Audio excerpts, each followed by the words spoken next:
This is a universal civics lesson from the Book of Memes, written by an engineer and model maker. Universal civics covers how humans manage their tribes without requiring they come from the city. Tribalhood is older than cities or citizens or civics classes. Cities are actually the fifth tribe of man. Universal civics is not specific to a particular political system. It examines the challenges of living together from first principles. First, we'll cover how life works, then why we need tribes, then your relationships with your tribes. The Book of Memes models life from the bottom up, starting with the 5 basic elements of the universe. Matter, energy, and information are the 3 ingredients in the recipe for life. Not all arrangements of matter are alive, but we are. Critters are living systems of precisely ordered matter, arranged according to the information coded in DNA, or RNA for microcritters. Micros can have a successful life with just these activities. Higher animals have additional tasks, some of which are easier with a support group. Critters are mortal systems of chemicals that run on energy. You need to eat.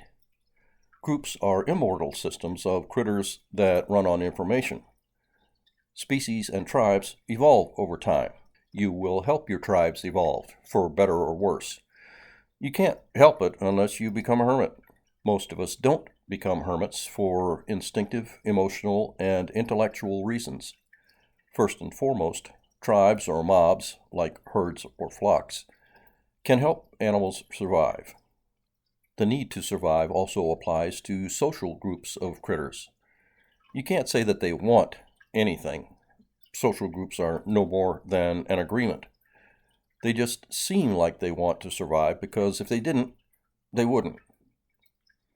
Groups of critters, including species, want to live long and prosper too. They are immortal by nature, but there are no guarantees. Mobs and tribes prosper by growing their membership. A successful species increases its range. The survival instinct goes way back. It even applies to vegetables. The social instinct is limited to animals. A grove of trees doesn't count. Mobs and tribes are voluntary. A tree doesn't have the brains to enlist or the legs to quit the grove. A true mob member can always go maverick. That is its natural right as an animal with brains. The American tribe is founded on natural rights. In the Declaration of Independence, 3 are listed: life, liberty, and the pursuit of happiness. But life is not a right. Life is a gift. Nature gives you just one natural right. You have control over your body and therefore have the liberty to pursue whatever you need or desire. You have the right to try to survive. Not pursuing suicide is the choice most of us make, as compelled by the behaviors embedded in our DNA and because there are other things to do. What you do is up to you, and you will be judged. Why would a maverick leave the herd? Why do any of us do anything? As critters, we have instincts. As brainy critters, we have a memory. If we have a mom, we have seen her do the right thing. If we belong to a tribe other than family, we can learn from any member. What do we learn? To live long and prosper, whether as individuals or tribes, we need to behave properly in the current environment. We need memes for interacting with other humans, whether members of our own tribe or others. Memes also include SOPs for dealing with the rest of the world. Memes do for tribes what genes do for species. They remember success. They pass this information to the next generation. That's what culture is for. We need to feed information into our brain, which reacts to changes in the world around us. Our sense of touch is oldest and tied most closely to our instincts. Touch includes smell and taste. We need brains to interpret the input from our remote sensors. Electrosharks have an additional input we lack. The interpretation of these inputs paints a model of the present world inside the head of a brainiac. Carl Sagan called it the dragon brain, but we'll be using fish. The model of the world inside your head is, more than anything else, you. You're living in your own personal matrix. Your model has a risk evaluation algorithm that integrates real-time information with information from the past. Memories include what we've done ourselves, what we've seen Mom do, and what we've learned from any other elder in the tribe. The present and the past guide the choices of a brainy critter. Human decisions are complicated by future plans and promises made. The human ability to envision a future and make promises gives us one more reason individuals of our species do what they do, because they promised to. What good are social mobs like packs, schools, and gaggles? The most basic requirement is food. Most critters in herds or flocks do that by themselves, but sometimes forming a mob helps. It works for predator packs. It worked for humans for 90% of our time on Earth. We hunted in bands, an omnivorous troop with a culture. The essence of culture is preserving and improving on the information that keeps us alive and prosperous. The band did that when we hunted for our food. The band has faded since agriculture happened. We've never been as close to our neighbors since the band broke up. These days, we don't go out in the morning to hunt with the band. We go to work for another kind of tribe. They pay us a wage or a salary, and we buy our food. Not quite the same as hunting, but it seems to work. You don't expect to fight for your life side by side with your coworkers, so your level of commitment to the group is lower than when you lived in a band. The band was a group to die for. Only the family and the country are to die for these days. The need for a common defense goes way back too. If the individual critter has no tribe or mob, all conflicts are decided by duel. These days, we have countries that defend us against threats, external and internal. Nations use bureaucratic tribes to provide defense and justice. Kingdoms and empires used a noble class for the defense and justice functions. The nobility had their own tribe with rather different behaviors and legal privileges. But nobles and bureaucrats both take care of the people's business. Stone Agers didn't do much business together. We've done all sorts of projects together since the Stone Age. Successful countries developed cultural behaviors that foster cooperative projects, from war to festivals. If your tribe is a clan, they might help with invaders, but don't have much of a justice system. They haven't agreed on how to behave, so their civics classes are very short. If your tribe is a minority within another people's country, you take their classes on how to behave. After a critter has met its survival and sexual needs, what does it do? As life got more complex, critters started spending their time and energy on other things. Brainiacs know enough to get out of the rain or seek a shady spot for comfort. Warm-blooded critters got emotional. They want to love and play. Mammals and birds display some curiosity, but humans set the standard for seeking answers. We also seek status within the mob. Chickens have their pecking order. We have our own ways. Seeking fame is a particularly human thing to do. Generals seeking glory created empires. Most of us are satisfied by having it known that we helped our tribes. If the tribe is better after you pass through, your life has been a success. More tribal members will attend your funeral, which is more important than dying with the best toys. Can tribes help the individual with any of these? Country and clan cover one aspect of survival. They deter misbehavior by other countries. Corporations help feed us. Finding a mate has always been a family affair. Now there's an app for that. Churches have provided comfort since the Stone Age. Before that, there was no separate tribe called the church. Religion came packaged with the people. The category of comfort provider now includes massage parlors and such. The entertainment industry provides thrills and chills, tears and laughter. You've probably seen the masks. Most of your emotional support comes from family and friends. Your friends aren't a tribe, but they have a social contract. It's very informal, so you'll have to work it out. Other tribes have had lifetimes to develop proper behaviors. You and your pals have just one. Universities are a completely different tribe, evolved to seek answers.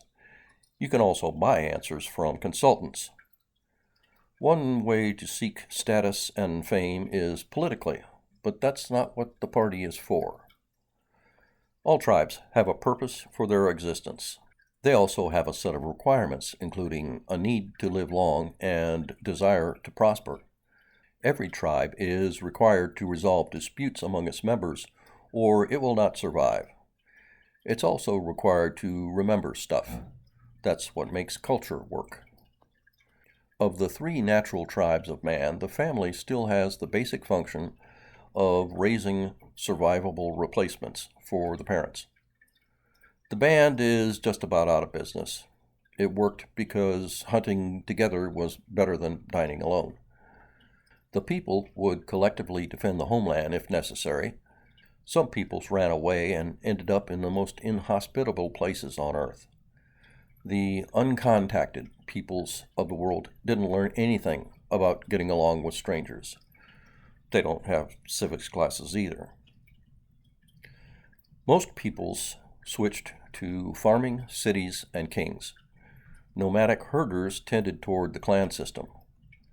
Countries have taxes to pay for permanent armies, for one thing. Stone Age wars were come as you are. War chief was a temp job.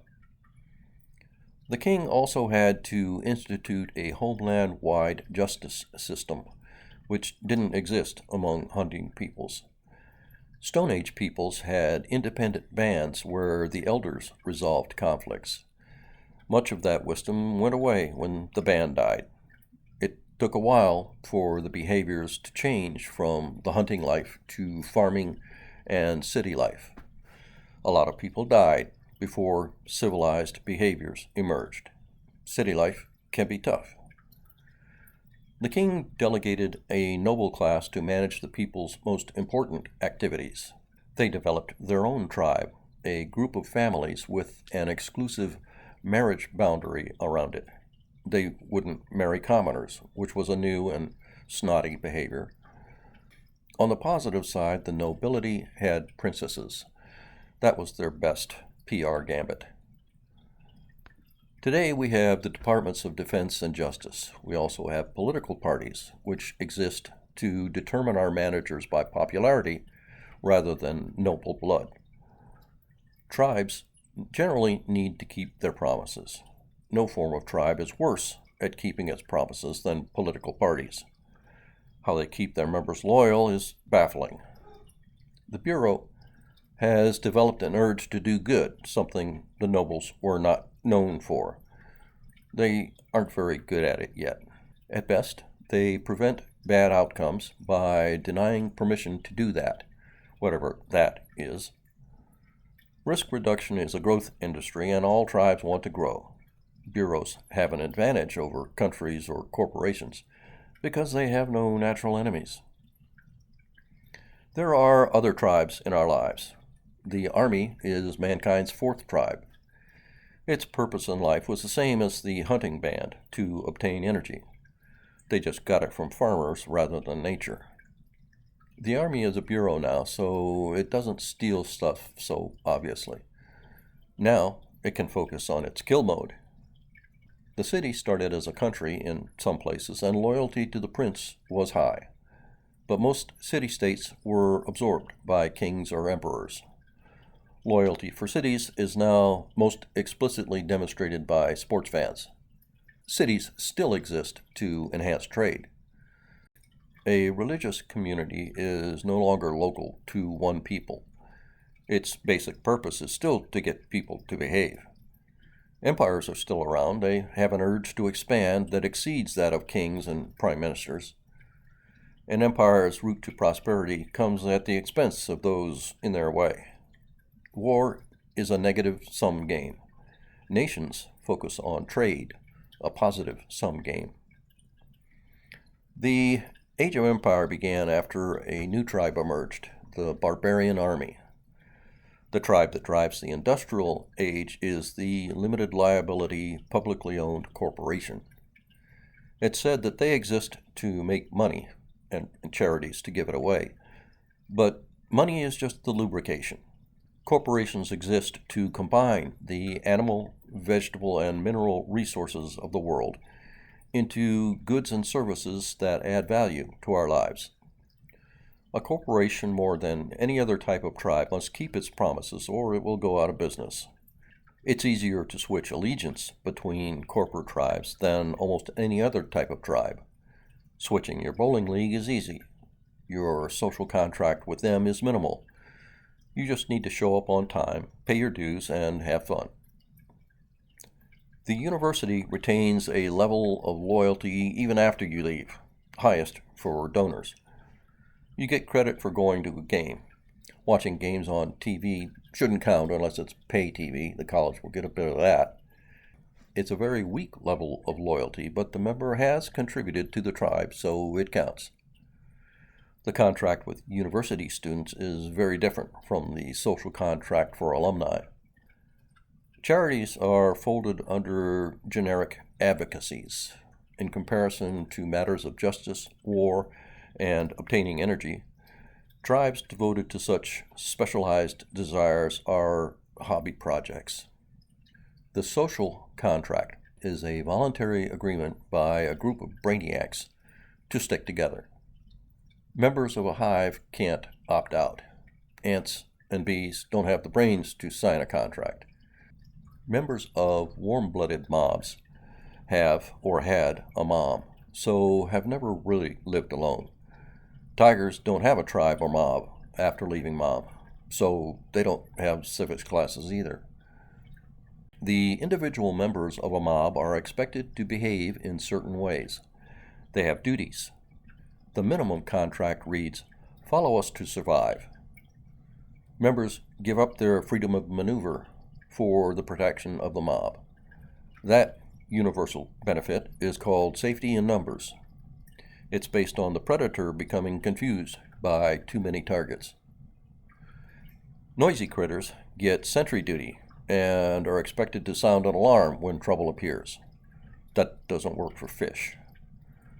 It's a major advantage of living in the mob. Most mobs exist to avoid becoming lunch, but some members of predator packs get the advantage of biting from behind. That's something a lone hunter can't often do, and a different reason to embrace the mob. There is an active defense clause in the social contract for some mobs.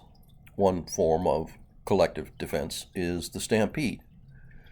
Herds will stampede when four hooves just won't do. It's another thing an individual critter can't do alone, and a reason to stick with the group. The social contract for such mobs has a clause that members are expected to man the front lines. Tribes are more sophisticated than mobs. The benefits vary by type of tribe. The country provides safety from war and crime, two of the worst sorts of human interactions. Our jobs provide the food we need. That includes hunter, herder, or farmer on the first level of the food chain. They harvest energy directly from nature. The rest of us are traders or managers and need clever tribes. Our tribes offer the goods and services that satisfy our physical, emotional, and intellectual comforts. Members submit to the tribe's rules or could get kicked out. That includes being kicked out of polite society by a death sentence or getting sent to prison. In prison, you will find a different sort of tribe. It's the only tribe you are forced to join.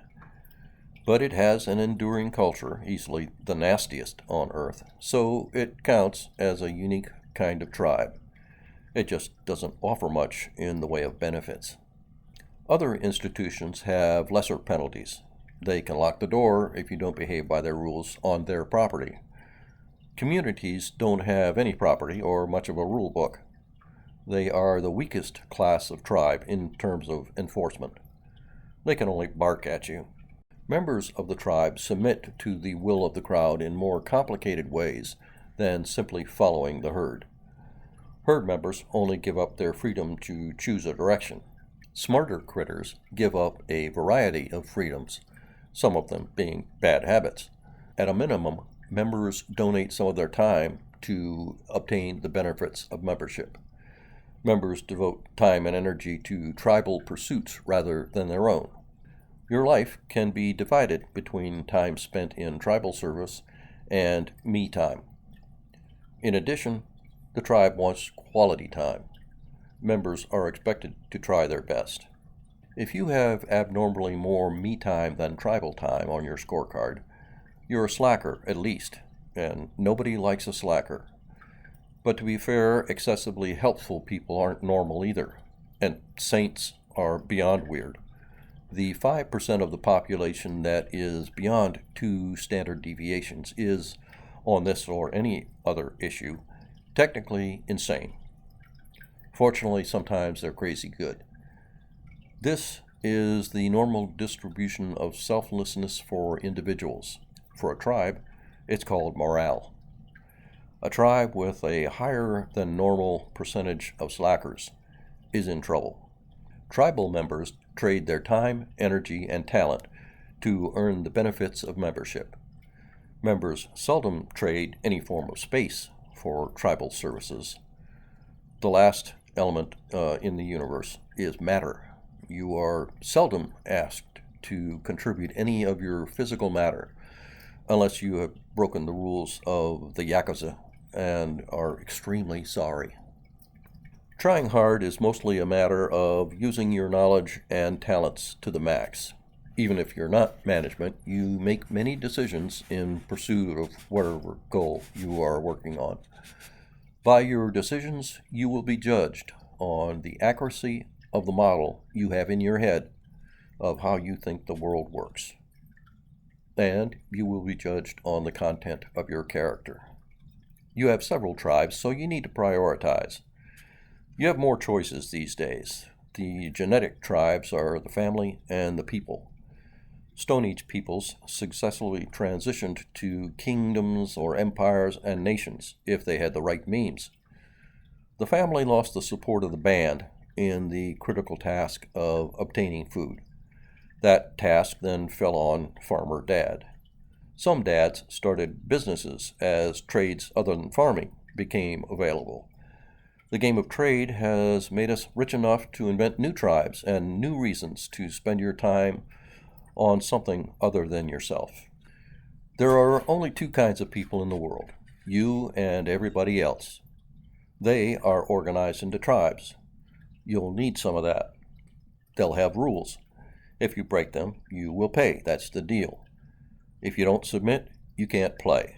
That's not in the fine print of the social contract. It's universal to tribalhood. The fine print is covered in civics class.